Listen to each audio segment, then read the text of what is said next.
Today with me, I have a special guest. His name's Justin. He's coming to us from Merlin 3D Studios, and he is here to talk about the design process, basically what goes into making a model. And this will actually, essentially apply to anything we make. The kind of detail that goes into anything we make. So, Justin, why don't you go ahead and introduce yourself? Hi guys, my name is Justin Monaco. I'm the partner and COO of Merlin 3D Studio, which is the parent company for Merlin Models and Pendragon Collection.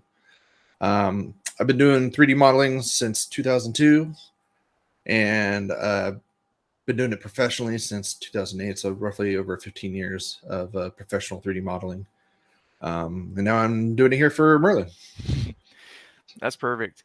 So, part of what we're trying to accomplish with the podcast overall is just transparency. I know I did kind of a play on words with that last week, transparent, like the case is transparent. But as a company, we want to be transparent too. And we want you guys to know exactly what goes into the products that you ultimately end up buying. We don't want anything to be a secret, or, we want you to see that we don't cut corners, and that Mhm. when we say we have attention to detail, that we mean it and it's true. So, Justin, I know you're working on a few things, as far as Mhm. models go.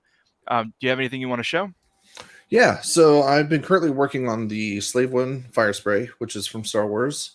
And right now, I've just been gathering kit parts, all the kit parts that are involved with the kit, and basically taking those kit parts, which are here. Let me give you a reference. Here's one of them. So here is a transmission from a Ferrari 312B, which is one of the detail pieces on the underside of the fire spray. So I've been taking the kit parts like that and basically recreating them in 3D for us to be able to cut and then build the model from. So it's almost like we're scratch building the kit, but digitally versus physically. It's a lot cheaper that way too. Yeah. So No, that's cool. That's very cool. yeah. So I take those kit parts, and what we do is first is we scan them in, just to kind of get reference points. The kits themselves, once you scan the pieces in, they're not super detailed. They're not accurate. I'll show you here in a little bit. But and here's also some B-roll of me scanning the piece. And then you can see me using these calipers to really dial in and make sure I get all the details as accurately as possible.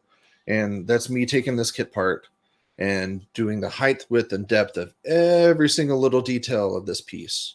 So, and that's all the way down to 2 decimal points with the calipers. Now, when you say kit part, just so I know where we're coming from, so you obviously have a reference that you're using. Where does that reference come from? So the reference we get from either pictures from what the original kit looked like, or we have some gracious friends that have given us some of their research to be able to let us know which kits we need to buy, what parts and stuff we need to get from those kits, and then where those kit parts need to be cut, so that way we can add them to the actual model itself. Okay, So so this could be, like, just to throw out an example, this could be something from an actual Star Wars set, right? So you could right, actually yeah. be referencing like something that was used in the movie. Yes, a bunch of our reference is actually screen used pieces. Some people have taken some really great photos from either Skywalker Ranch or from the archives, and they've literally taken one of these little. Here, I'll just use the Bandai kit as a reference. They've taken one of the kits like this, or the actual screen used piece, and they've just highly detail focused, like all like take pictures of everything. Like they've just gone through and done like a full dive on just like this is every piece of that model.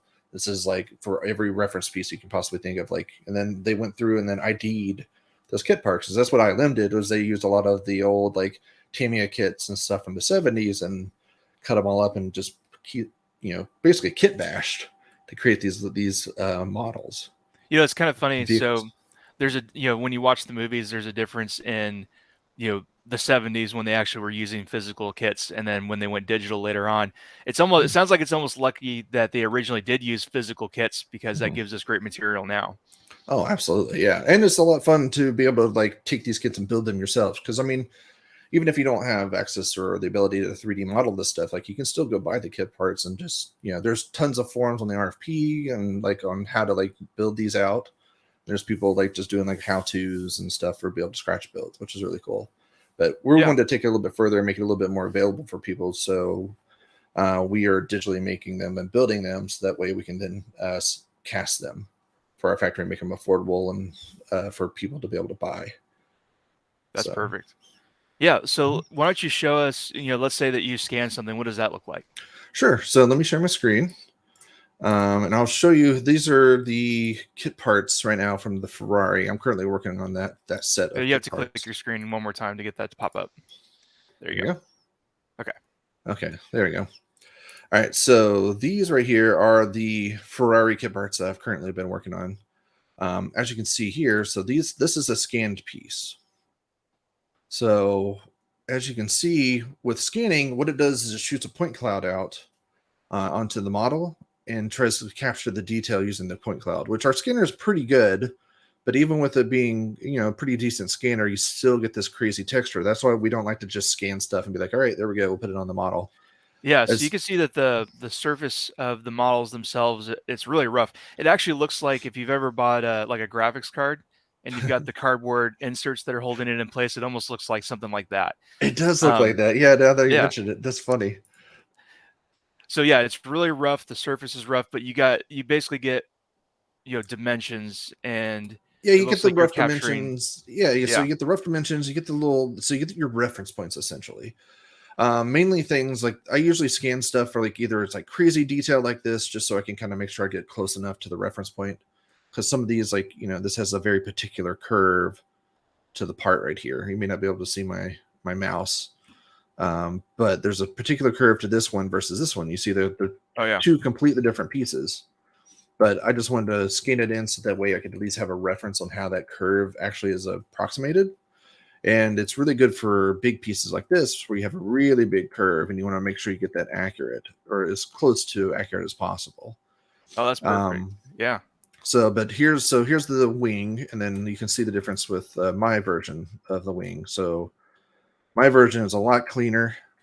It's a lot more accurate to the actual kit part itself. You even get I guess they're relief lines that are from the mold, but you can see I get that same curve going Oh in with yeah. this I mean piece. the detail and you basically all that weird texture is gone, so you can see all that stuff that you refined. This brings up kind of a funny point. Something that's been in the media this week. So the OpenAI company that's behind like ChatGPT and Dolly and things like that, they're working on basically doing text to 3D modeling, and what they're doing is just what you showed. So you can input text and then have it create a point cloud of what you described. It's And I interesting. think, people are sitting there going, does this mean that we don't need 3D artists in the future? Is this just going to make stuff? And what you showed there is actually a really good example of, why a point cloud is not enough to have a finished product that's ready to produce or use in something. Right. There's always going to be some sort of human interaction or finalization to be able to take that point cloud data. Even with the super high end scanner, you're still not going to get like this level of detail, like super clean lines. I mean, all of my stuff is very nice and clean geometry, which makes it even easier for printing and Yeah, yeah, creating that's a these good point. pieces. Okay, so So let's talk about that. So now you've got, you started with your 3D scan, you refined it. So where do you go from there? So once you get all your kit parts made, so what we do is we look at the reference and we see where that piece has been cut. Because like, take this piece for instance. I built most of the piece. I didn't build the whole piece out because there's no need to add all that extra stuff because I knew this piece is going to be cut. So this is part of the wing detail on the Slave One, and it actually. I built this much out, but I didn't even need to build that much out because basically it just cuts off just the top vent, which is just this little piece. So you don't even see the sides or anything. But I wanted to build out as much as I could just so we had it there for a future reference for another kit that may use more of that piece. Um, so once we get those kit parts cut, then we basically, it's like Legos, you start building it out. Like we have the shell of the piece and we start adding in all the details to it, which I can show you now. Let me jump over to my next kit. This is a previous kit that we did. Oh yeah, I recognize that. This is the Ralph McQuarrie X-Wing, which was built off of reference, 2D reference. with a little kit parts added to it. But I wanted to show this off just so way you can kind of see a completed kit and kind of what it looks like. It's a little bit heavier geometry. Yeah. So when we say geometry, it's how many like polygons go Polygons, into something. Yeah. right? Oh yeah, you So, can see all the just amazingly intricate detail that goes into those. right, and then you can see here's a bunch of kit parts, that were cut to fit it. This is a kit part for a vent. Um, Even the wings, like this is a kit part. But a lot of this also was like a little bit of like my own version along with the reference. So, because you only get a two. Here, let me show you. So here's the reference that this was built from. Oh wow. So it's basically just a 2D drawing. You can kind of see all the detail, and there's a little bit of creative liberties that were taken to finish it out. Well, and you can tell that you kind of have to because with Yeah. a static image from just a very specific angle like that, you have Hmm. to guess a bit as to what the other sides of things look like, and Right. Yeah. for sure. And then here's another. Here's the back end that we kind of got a shot from. Okay. So you can see the pontoons on the bottom right here. I added those in. Sorry. Pontoons right here. Oh yeah. Okay. Yeah, that's a nice touch. Um, then like I even added like the guns right here. These you couldn't really see it in the reference, but I know there was some sort of guns. I actually took the gun. This is actually the guns off of the Delta 7 model kit. Oh, that totally makes sense. Yeah, that's actually a cool Um, detail too. because I noticed a lot of things like they used to like to use a lot of the same pieces, which makes sense because if you already have it in hand, might as well uh, you reuse it for other things. So that way, since it's already cut. But here, let's take a little dive into the cockpit. So actually, first let's do the R2 unit. Yeah, just Um, it's amazing because this is a fairly compact model when you buy it, and the amount of detail that goes even mhm. into the little pieces is pretty astounding. Oh yeah. So let's look at the R2 unit. So he's very small, but you can kind of see I put a lot of detail into him to get him as close to the reference as I could. And let me bring up the reference real quick. I'm sorry. I had it, but I accidentally closed That's it. okay. uh, Here you go. Here's the reference for R2. Oh, So very cool. this is the R2 that I used. Was taken from one of the Chronicles book, I believe, or one of the concept sketch books that they had. So this looks like this is actually a hand-drawn reference, 2D hand-drawn reference. Right. Yes. So this was a 2D hand drawn reference. But you can kind of Is see I this from tried. the 70s? Do you know when this one came from? I think this was from the early 70s. This is like pre episode 4. Okay. So this was them trying to figure out like what they wanted everything to look like, and I knew there was an R2 unit on this vehicle, but I didn't know like which one. So I tried to find something that was around the same sketches for this, and I think there's a got a little bit of Joe Johnson too, because Joe Johnson and Ralph McQuarrie they worked together to create the vehicles and stuff for the Star Wars. And I figured like this was as close as I could think of for what R2 would possibly look like for like this style of Right. X-wing. Well, and he's so So iconic. He's one of the one of the elements that is continued through I think every film. Is he in every film? I, I believe he's in every film. Yeah. So Yeah, he's a centerpiece. You got to get he's that definitely one right. of the centerpiece. But I didn't want to go and just be like, oh, I'll just recreate the regular R2 unit that you normally see. I wanted to go with more of like the original styling that they had Right, because drawn it's for an him, which evolution. Right. right, yeah. So I did that for him, and I felt like he fits pretty well. He actually kind of fits with the theme of the X-wing itself. And then let's look at the cockpit real quick. So the cockpit was taken also from drawings. I have here's one of the drawings. I believe Joe Johnson did these drawings That's very cool. um, in conjunction with the X-wing. Like So this this is is his another style. hand-drawn 2D drawing. Yes, this was another hand-drawn piece. Um, Here's another back. Can I give you some detail of some of the All right. So you can cockpit see, interiors? yeah, so looks like some sort of motor or engine sitting behind the pilot. Yeah, like some sort of like life support system. Yeah, that's a good way to put it. Yeah, I agree. Is what it seems like. And then so I did my best to kind of recreate all that. So we'll take the cockpit off, and then you can kind of see the cockpit itself. Oh yeah, I mean that's a dead ringer for it. Oh, sorry. I tried to do my best in recreating the sketches as best as I could. Well, and that's the thing, with just as detailed as the hand sketch is, that's still a far cry from 3D. So, the amount of expertise that goes into making something from that is really cool. But yeah, you can kind of see I tried to add as many little dials. Like it's not. I still had to when I was building this. I still had to think of it like this has to be cast.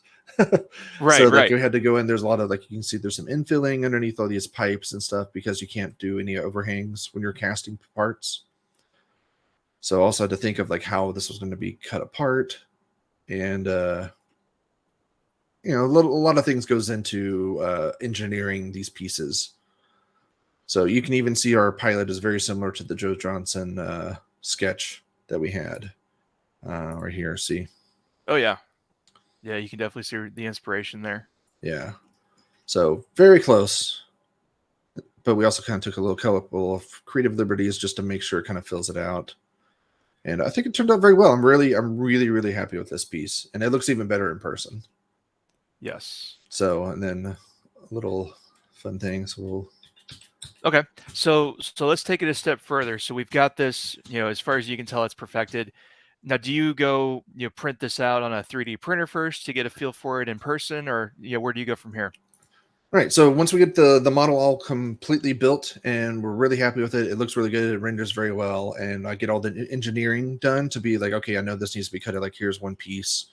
We have the main piece down here. Like it's all cut up into different pieces for the kit.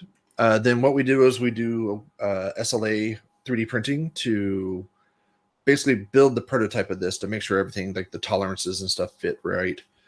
And then make sure everything looks good in transition as well. Because there was one thing during the learning process of building these.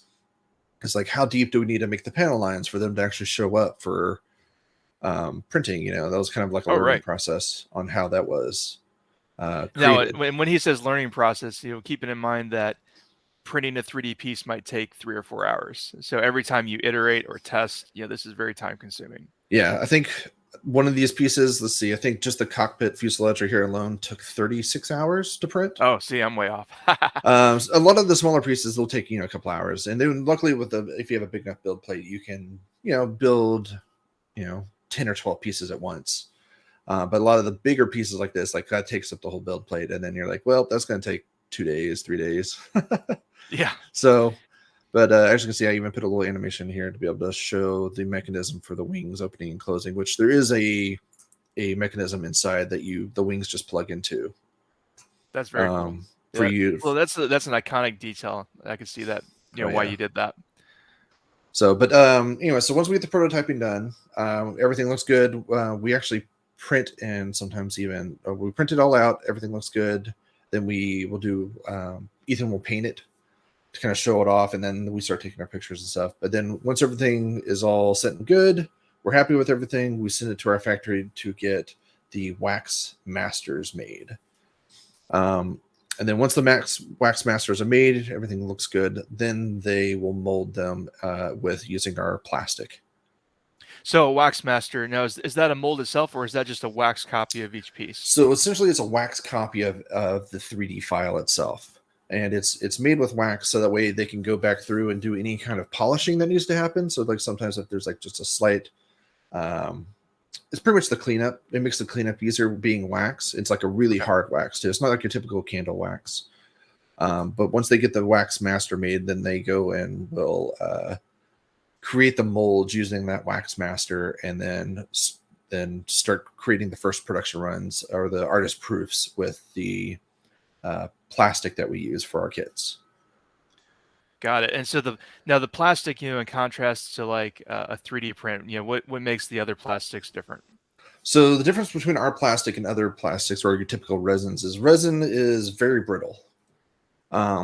you can drop the piece. Even 3D resin, like they have some that are like tougher, but they're still a kind of brittle compared to like regular plastic.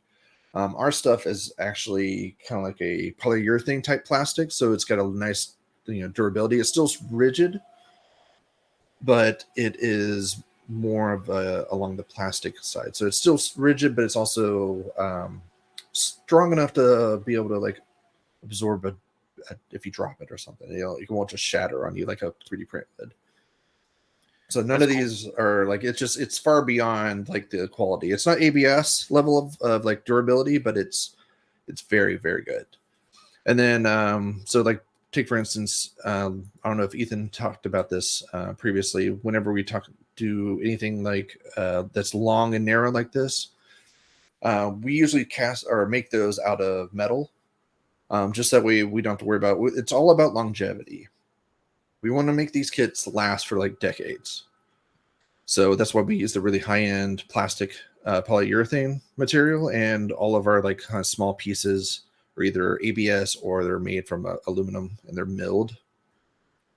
So like the gun barrels are here are all aluminum, so that way you don't have to worry about them sagging over time. It's just a as high end as we can possibly make for the consumers. It sounds like all we need is an engine, right? Right? Yeah, I'd love to be able to try and fly this. Okay, that's very cool. So, Yeah. so basically, that's the process they make their molds. Now, I know when Adam Savage took a look at the AT-AT model, Mhm. he noted that we don't use our molds quite as often. Can you elaborate on that? Correct. Yes. So in order to so when you're molding a part, a lot of companies or previous people that have done garage kits, they usually will make one mold and then just use it until the mold is dead. But if you do that, the over time the mold will degrade and then it gets very muddy. So all this super clean, crisp detail you see right here will eventually fade away into like just little blobs. And that's one thing that me and Ethan did not want for our kits. So what we do is every 10 to 12 or 10 to 12 mold pools, we make new molds. So, and what that does is that will ensure that all of our kit pieces are just pristine and crisp every time they come out. So everyone has the exact same level of crispness to their kit parts. Yeah, and you can tell. I mean, as you zoom in and look at all these fine details, it's really clear that any deviation from that is going to degrade it. So we really want those details to stand out. Right. And like it was crazy is like, this part is honestly it's tiny. It's very tiny. But with the way we do our mold system stuff, you can see every little panel line. It's insane.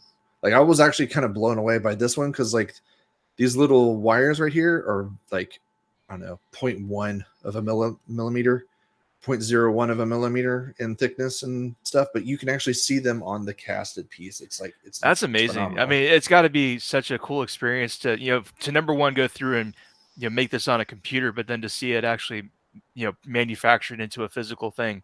Oh yeah, it is the greatest thing ever is getting the kit that you've worked months on and being able to hold it in your hands and you're just like wow, like I was blown away. I was like I would really love the AT-AT and how it turned out, but like I'm really blown away by the level of detail that this one turned out. Yeah, I mean, you Like can see it. it's fantastic, man. I can't wait to see what our ATSTs look like because those were even like I took even more time painstakingly making those kit parts. Like I think I took 3 months total building the AT-AT, like a month and a half or 2 months of just like 10 to 12 hour days of just building kit Yeah. parts and making sure they had to be perfect. So those are Okay, so yeah, let's dig into models. So, this one that you're showing us, this is something you can buy right now. yes, you can go on our website and pre-order this one. So that's going to be Merlin Go to merlinmodels.com. merlinmodels.com and you can pre-order this one.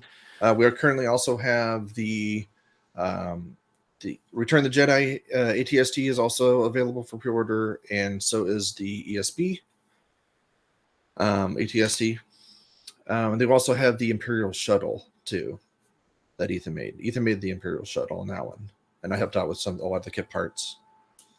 And That's that one's great. available for pre-order. We should be actually receiving the Imperial shuttle back from our factory any day now, actually, within this week or next week. So I'm So that excited you to can see start that going through piece. those parts and actually experiencing that in person. Right? Yeah, and it's huge too. It's the full studio scale, so this is going to be even bigger than the X-wing right here. The X-wing is scale wise is 1/24th. By Yeah. the way, just for a point of reference. So, but yeah, Oh, I'm excited, man. that's It's cool. it's been a lot And of fun. yeah, this we'll have to do a video like this with Ethan where he digs into the actual the actual display cases too, Hmm. because a lot of this stuff that you're doing here, this applies to how the display case was modeled and built too. The Correct. same level of detail and testing and everything goes into that. Hmm. So I can give a little update on the cases real quick, for those that are following that. Um, really close to releasing final numbers on what they'll cost. So I know a lot of you are asking for that and you want to know, and we want to share. We're really close. Um, this last week we finished a final design element for the pop out front of the case. So we got that basically confirmed and fully designed.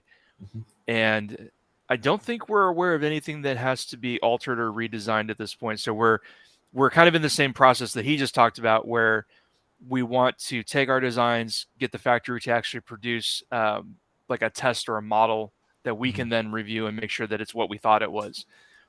So we're just going to do that on the case, make sure that the final, well, I guess we can call it a master, maybe, the final revision or Final whatnot. artist proof. Make sure Yeah, there that's you go. good to go. Everything looks like we want it to look, and we're happy with it. Then it'll go Right. to the factory with the thumbs up to go ahead and start producing them. Yep, absolutely. So really close to that being done. And so kind of the flow from there is that once we have reviewed the final physical product and we're like, okay, this checks all our boxes, meets our quality requirements, then we'll go ahead and talk about the official pricing. And I'd say right now we're probably, again, we're still a couple variables in, but we're on track to be launching on Kickstarter, as early as the first week of March, give or take. Hmm. Hmm. So we're really excited about that. And then going back to what he was talking about with the actual Merlin 3D Studio models, there are quite a few of those that are available to order right now, with Yep. all of that detail and all of that effort that's gone into them. And like you said, 36 hours of printing per part to test it out. Yeah, it ends up by the time we get done the process of printing it and doing all the tests, and then making tweaks and reprinting it. It's about a month's worth of work just to do all the finalization of the kit before we send it to the factory. So, See, that's kind of work though. Like the design work, yes. that's super intricate. Waiting for prints, I can get into that kind of work. All right. Yep. Yeah, that's cool. And then I guess because you haven't been on the show before, we'll talk about um, Sure. just fun stuff. Yeah.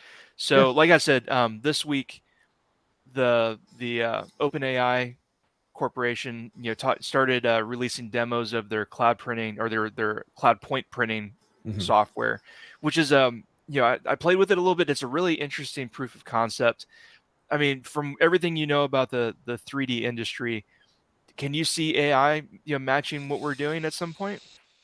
I mean, maybe way down the line, but I don't think it's going to be anything we're going to have to worry about because there's always going to be a need for human interaction because there's always it's never going to be perfect. So there's always going to be need some sort of human interaction to make sure those pieces are tweaked or adjusted and then looked at because it there's it's all about a there's a difference between a human and just a an AI as far as like building a 3D piece. Sometimes like it'll get close, but it doesn't look just right.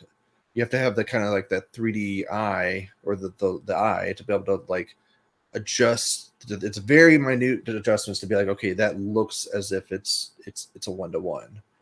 Yeah, You I know, was reading. There's a funny thing where a lot of the current AIs really struggle with making fingers, and there was an interview that was actually done with one of the AIs, and they asked him like, "Hey, you make such accurate and high quality faces. Why do you guys struggle with fingers?" And the Mhm. AI said, well, a couple things. One is that with a finger, you've got so many bending points, so many articulating points that we have to get right, and on scale. And with a face, you don't have quite as many of those. And then he's like, and then if we're being honest, the engineers that made me cared more about faces. Um, It's usually what they do.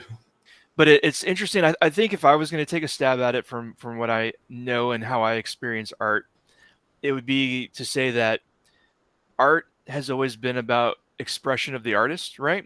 So Yep. if you Soul. paint something, you're yes, the soul of art. If you Yeah. paint something, that's the artist communicating something through a medium. Hmm. And you can apply that to 3D art or flat art or Absolutely. whatever you want.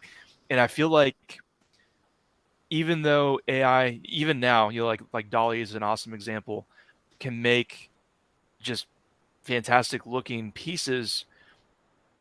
You know that the AI didn't have heart, and that it They wasn't feel an different. expression. Yeah, it Yeah, doesn't feel the same. It's it feels robotic or cold. Like you don't feel. I don't know. Yeah, you can definitely tell the difference between like an AI generated artwork versus like an actual artist who spent hours and hours and hours building that piece.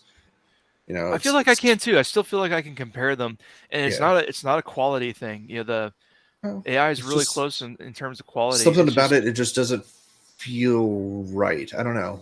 It's well, maybe it's because we know. Maybe it's because we maybe know that there was no spirit or soul behind this piece. That yeah. the AI was not trying to express something. The AI was just saying, "Oh, my goal is to make these pixels look like this because I was told to."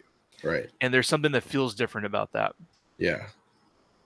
Yep. I agree. I mean, it's especially with 3D modeling. Like, I don't think that's going to happen for a long time. Just mainly because like you have the three-dimensional aspect of it. That's a lot of like having to move the model around and like tweak it. But like, so take this one, the Ralph McCoy X-wing, for instance. Like, I put a little bit of myself into that by like, okay, I feel like this needs to be here. Like this kit part needs to be here. The panel line needs to go like this. This to me feels like something that like I would want to see. You know, in my heart, like what this kit or model would have on it or vehicle part would have on it. So there's a lot of more, I guess, like the feeling in it. Right. Whereas like if it was an AI trying to do it, it would just be like, it just grab reference points and just throw it on there. And like you can tell the difference between someone that like meticulously goes through something and puts it on there, puts a kit or a model together versus just someone just grabbing stuff here and there and then just a kit part Yeah. bashing it. You're just like, Um, sometimes it's a little too much. And then I don't feel like AI we're going to be able to grasp that for a while. Now I could see it being useful maybe as an artist tool. So like, we saw Hmm. those 2D images of the X-Wing that you used as a reference. Hmm. I could see, saying, "Hey AI, show me what this angle of this flat image would look like in your opinion." Oh, that would be And fantastic. Yeah, to get yeah, and perspective from seeing, that, that'd be using it awesome. as a reference to say, okay, I'm not just going to copy the AI, but now I can see some like bends and stuff that naturally should be there. See what Right. the flow of the curves and stuff should look like from this angle. Like I can see that being useful as an artist reference that the artist then takes and says, okay, this helps me to be accurate for this or whatever. Right.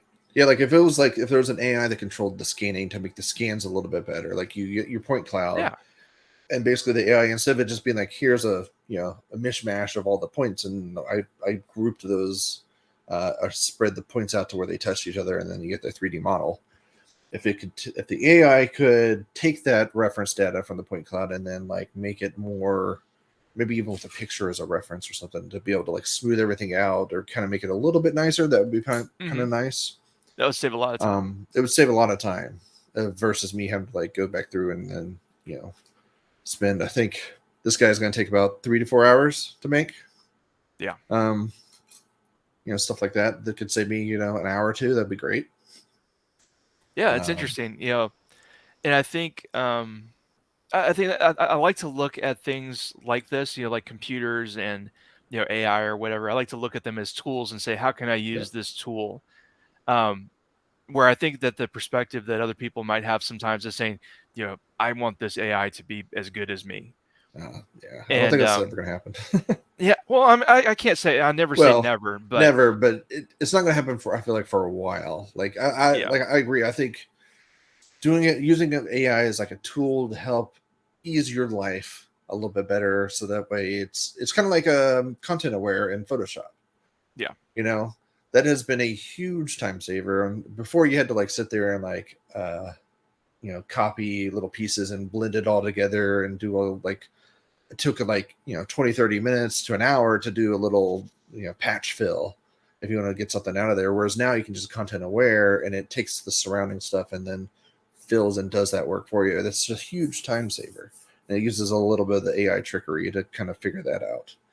Like, I think that's a great use case for AI tools for things like that.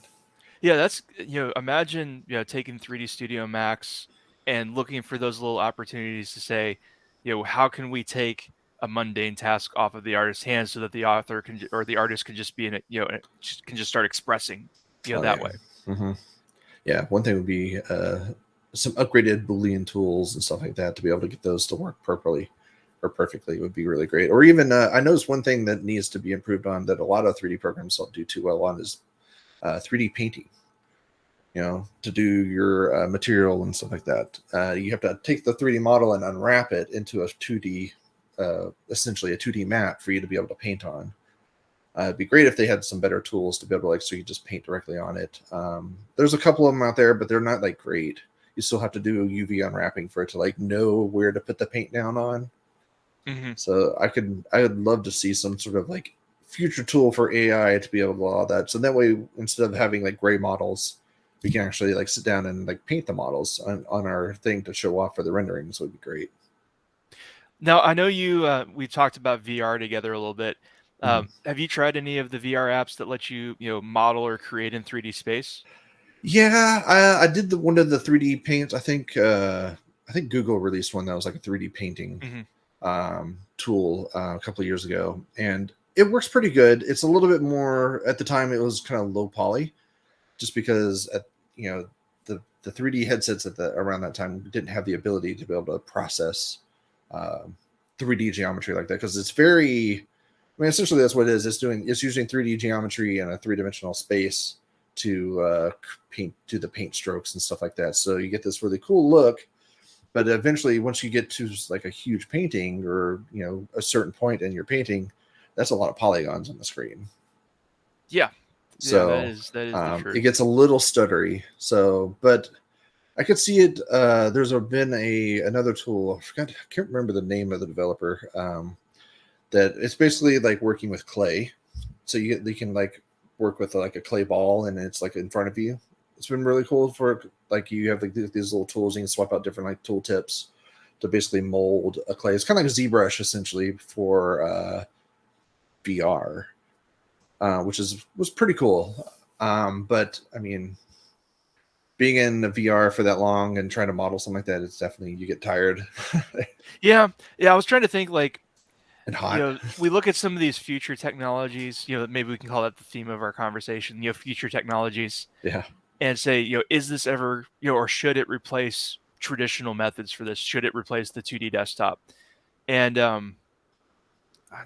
I can't say I'm convinced because, like you said, yeah, that's been my experience in VR is that you're not in a relaxed position necessarily while you're doing it. It's very true. physical. Instead of just moving your fingers, you're moving your whole Yeah, body. and I think it Um, depends on the person too. Some people love being very active while they're moving yeah. around and Some of us probably need to be more active while expressing. we're moving around. True, yeah. Maybe that would But help. like for me, I just like to relax. Like building all these kit parts is very relaxing for me. I mean, it's a lot of work, but at the same time, it's like my bread and butter that I Well, just it's like your to it's make your stuff. 8 to 12 every day sort of thing. Right, but it's as far as like modeling wise, like I would like to I like just sitting down and just taking this piece and making it into a digital piece. Like that's fun for me, you Yeah, know. So I and I know it think doesn't sound fun for some people, but like for me, right. like I love being able to take something that's physical and turn it into digital and then bring it back into physical. it's just it's such a very surreal feeling. You're just like that's cool. Like I made Well, no, this. I can say, like I said in the last episode, I've personally started getting into 3D printing just for myself, just for fun. Mhm. And you're right, there is an absolute wow factor to taking something digital, even though like I'm not the 3D artist, so I didn't, create the models, but even just taking something like that and actually like holding it in your hands later is cool. I can't Yeah. imagine like actually being the creator and then doing the same thing. That's got to be awesome.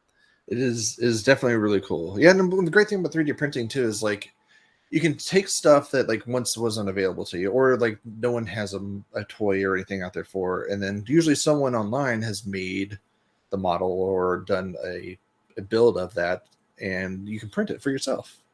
It's kind Well, of a, you know, it's cool to be able to get stuff that's not available on the average for the average thing, or wasn't available before, to be able to now be able to print it yourself and play with it, or like Halo stuff. Like it's a video game, and they didn't really have a lot of Halo like action figures or toys other than like the Legos and stuff like that. But it's cool to mhm, be able to like go on like Thingiverse or Cults and download a Warthog, and then you just pop it on the 3D printer and like boom, I have a Warthog, and I can scale it to whatever size I want. Just, absolutely.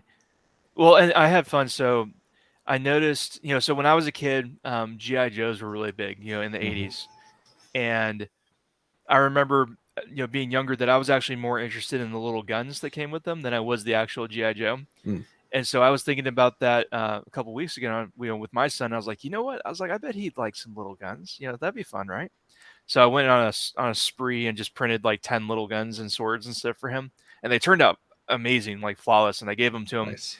And the other day, I snuck up while he was playing in the living room, and I caught him sitting there with all the guns spread out on the table, playing with forks. And I'm like, dude, I don't understand you. Yeah, But kids, man. it just creates the cool potential. Yeah. Almost anything that you can dream, that fits on your build plate, you can try to make, Oh and yeah. that's been really cool. It sparks creativity and say, what can I make? Right. Yeah. And you can also make tools with it too. Like I have a couple of like light holders and stuff on my desk that were made with 3D printing. I have my Cobb access port for my car is the mount for it that goes into the car was 3D printed. Yeah, So because they don't make one, like it's not, you can't just like make one from the factory. So it's like, well, let's take that vent that was a vent and turn the vent into an actual holder now. So now it's a vent and a holder. I mean, you can't. yeah. That's just crazy. There's a table tennis game on the Oculus, called 11 Table Tennis, Mhm. and they let you 3D print a table tennis paddle holder that holds the remote, Yeah, and then they actually even support it in the game. So if you use it and print it, you can go in the game settings and say, "Hey, I'm using this," and it changes the offset of, like, where you're actually hitting and where the ball is, to have a virtual paddle. that's Um, awesome. it's cool. No, I saw that and I was like, "Oh," you think about, any Xbox accessory, you're like, "Oh, I guess I'm going down to Walmart to go get that." Yeah. Compared to like the freedom that just creating something creates. Oh yeah, you can make your own accessories. So like I know they have even for like Boneworks and stuff like that. You can get the uh, basically you can print. They have plans for you to be able to print like gun stocks and stuff that put your controllers into it, so it feels like you're holding the rifle, but it's just your controllers. But it makes you it gives you that fake illusion of like you're actually holding something like that versus you having to hold Yeah. your arms up randomly and you're like, oh, my arms are like this. Now it feels like a solid piece that you're like, yeah, this feels good. Yeah, and VR is just the perfect opportunity, because it fades away. It's all tactile at that Yeah, point. yeah, exactly. It's the tactile feel is that's a great word to get that feeling in the VR to separate you and put you into the virtual space. And then you're chasing that all important presence. You want your presence Yeah, to experience that in each thing. So exactly. we strayed a little bit from modeling, A but little bit, but it's all right. It's all that's what fun. we're here for. It's I think part of having the podcast like this is allowing people to see that we what we're passionate about and what Mhm, we do, and what drives us to create the products that they end up getting. mhm. Um, so if we have to go off and talk about ourselves and what interests us, I'm okay with Yeah, it. we're all nerds here. Yeah, we are. We are for sure. Like, we were even talking. We're probably gonna. I spun up a Valheim server, and we're gonna play that later today. Oh yeah, that'll be a lot of fun. Can't wait. All right. I think we're out of time for this episode. So, stay tuned. We absolutely recommend that you subscribe to whatever platforms you want to listen to. You can find us on Spotify. We are on Apple Podcasts. We're on Amazon Podcasts. Mhm. We're on YouTube if you want to watch the video version of this. And you can get all of that on pendragoncollection.com as well. And until next time, my name's Josh. He's Justin, and we'll see you later. See you guys.